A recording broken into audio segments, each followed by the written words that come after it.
Hello everyone, बहुत ही important topic devaluation versus demonetization हम लोग डिस्कस करने चल रहे हैं। प्यारे साथियों, डिवैल्यूएशन हिंदी में कहते हैं अवमूल्यन, डिमोनेटाइजेशन यानी विमुद्रीकरण। बहुत इंपॉर्टेंट हो जाता है, दोनों के बारे में पेपर में प्रश्न बनता है। अभी कुछ दिन पहले एक पेपर हुआ, उसमें भी इसके बारे में डिस्कशन किया गया। प्राय यूपीएससी, यूपीपीसीएस, अब तो सभी एग्जाम, एसएससी या फिर टीचिंग किसी भी एग्जाम में ये देखने को मिल जाता है। तो सबसे पहले आपका हम कंसेप्ट क्लियर कर दें। जो डिवैल्यूएशन होता है वो इंटरनेशनल लेवल पर होता है, यानी इंटरनेशनल इंपैक्ट आता है किससे? डिवैल्यूएशन से। और डिमोनेटाइजेशन से देश के अंदर, यानी ये डोमेस्टिक लेवल पर होता है, या डोमेस्टिक लेवल पर होता है। ये बहुत बेसिक चीज है। अब जब बात करते हैं डिमोनेटाइजेशन या डिवैल्यूएशन की जब बात करते हैं तो इसका मतलब होता है कि हमने इंटरनेशनल मार्केट में, यानी देश की मुद्रा का मूल्य इंटरनेशनल मार्केट में, देश की मुद्रा का मूल्य अंतरराष्ट्रीय बाजार में हमने कम कर दिया। मतलब हमारे देश की मुद्रा दुनिया के देश के लोगों के लिए सस्ती पड़ेगी। यही होता है डिवैल्यूएशन या फिर डेप्रिसिएशन। हम अपने करेंसी की वैल्यू अंतरराष्ट्रीय बाजार में कम क्या कर देते हैं? कम कर देते हैं। प्यारे साथियों, करेंसी डेप्रिसिएशन की बात करें तो कह रहा है कि currency depreciation is the loss in the exchange value of country's currency in comparison to other currency। यानी दुनिया के देश के कंपैरेटिवली अगर देखा जाए तो हम अपने देश की मुद्रा को क्या कर देते हैं? कम कर देते हैं। जैसे मान लीजिए कि श्रीलंका में कोई पेन है जो $1 में मिल रहा। कितने में? $1 में मिल रहा। अब अगर वही पेन हमारे देश में, वही पेन कितने में मिल रहा? अगर वही पेन हमें $1.5 में मिले, तो अगर देखा जाए जो बाहर का खरीदार, मान लीजिए नेपाल का खरीदार है या फिर बांग्लादेश का या पाकिस्तान का खरीदार है, तो वो कहां से इस पेन को खरीदेगा?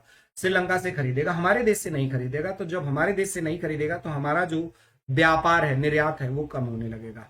तो इसका मतलब है कि जो करेंसी डेप्रिसिएशन किया जाता है, ये एक कारण ये भी हो सकता है कि निर्यात में वृद्धि, यानी हम अगर अपने देश की मुद्रा का मूल्य कम कर दे, यही पेन हमको अगर $0.9 या फिर $1 में कर दे और हमारा व्यापार संबंध दुनिया के देश के साथ अच्छा हो, तो ये जो नेपाल दुनिया बाहर देश यानी श्रीलंका से खरीद रहा था, हमारे यहां से खरीदने लगेगा।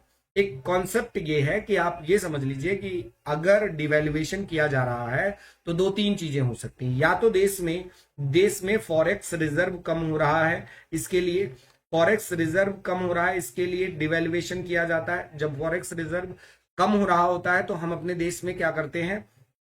विदेशी मुद्रा बढ़ाने के लिए अपने देश की मुद्रा को अंतरराष्ट्रीय बाजार में वैल्यू कम कर देते हैं। तो उससे क्या होता है? हमारे देश से लोग परचेजिंग ज्यादा करने लगते हैं। तो जब हमारे देश से बाहरी लोग परचेजिंग करेंगे तो हमारे देश में क्या आएगा? डॉलर आएगा या फिर वो मुद्रा आएगी जिसकी हमें जरूरत है। ठीक है। अब यही बात, इसको थोड़ा सा और समझे कि करेंसी डिवेल्युएशन में क्या क्या होता है। किसी देश में अगर करेंसी डिवेल्युएशन किया गया तो deliberate reduction in currency value by the countries monetary authority, यानी देश के मॉनेटरी अथॉरिटीज के द्वारा यह हमेशा किया जाता है। उद्देश्य क्या होता है? Rise in export, reduction in trade deficit, यानी हम क्या, जो हमारा मौद्रिक घाटा होता है यानी बैलेंस ऑफ ट्रेड, बीओपी भी मेंटेन करने के लिए हम क्या करते हैं? यह करते हैं। रिडक्शन इन इकोनॉमिक डेब्ट, जो हमारा कर्ज होता है वह भी इससे घटता है। अब देखिए, इसके पॉजिटिव और इसके नेगेटिव इंपैक्ट भी है। बूस्ट टू एक्सपोर्ट, निर्यात में वृद्धि। Attract foreign investors, investment in real estate, हम अपने देश में विदेशी निवेशकों को बढ़ावा देते हैं। हाँ, इसका निगेटिव इंपैक्ट भी है कि इससे इन्फ्लेशन बढ़ता है, हायर इंपोर्ट कॉस्ट आती है। डेप्ट सर्विसिंग, मार्केट वोलेटिलिटी होती है, इससे मार्केट में वोलेटिलिटी आती है जिससे लोग नेगेटिव होते हैं। तो ये आपका डिवेल्युएशन भारत में 3 बार किया गया है, 1949, 1966 एंड 1991। ये 3 बार देश में डिवेल्युएशन किया गया है, यानी देश की मुद्रा का मूल्य अंतरराष्ट्रीय बाजार में कम किया गया है। ठीक है। अब इसके बाद हम बात करें डिमोनेटाइजेशन की बात। डिमोनेटाइजेशन की जब बात करते हैं प्यारे साथियों, बहुत ध्यान से समझिएगा।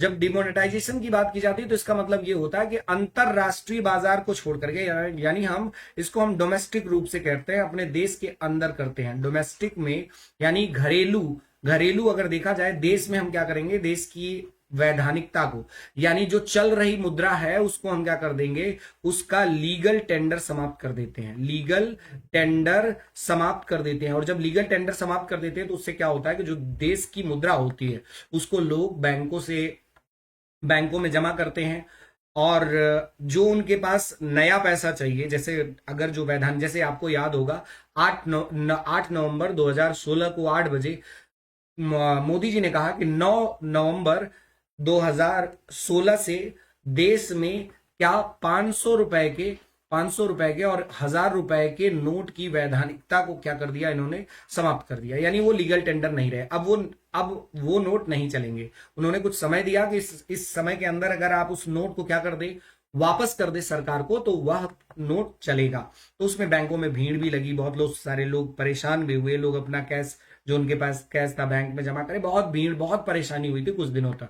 ठीक है, अब डिमोनेटाइजेशन का उद्देश्य एक्चुअली ये होता है कि जैसे मान लीजिए कि कभी ऐसा लगे कि देश में जो फॉर्जरी है, यानी फर्जी मुद्रा या फिर नकली नोट बहुत हो चुका है, या फिर कोई ऐसा घटना जो नहीं चाहिए, कोई ऐसी घटना जो हमारे देश में बहुत बड़ा नुकसान कर सकती है, जैसे कोई आतंकवादी घटना होने वाली है जिसमें बहुत पैसे का लेन देन हुआ है, उस घटना को टालने के लिए हम क्या कर देते हैं, देश की मुद्रा की वैधानिकता को अंतरराष्ट्रीय, मतलब देश के अंदर क्या कर देते हैं, बंद कर देते हैं। तो demonetization is the process of removing the legal status of the currency note or coin, meaning it is no longer accepted as valid money, यानी वैलिड मनी के रूप में इसको एक्सेप्ट नहीं किया जाता।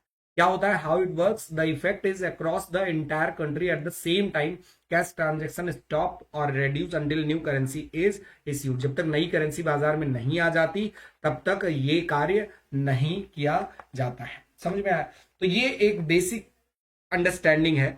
अब अगर पूछ लिया जाए कि ये कितनी बार हुआ है, तो आपका 1946, 1978 और 2016 में ये हो रखा है, यानी 3 बार डिमोनेटाइजेशन, 3 बार आपका डिवैल्यूएशन।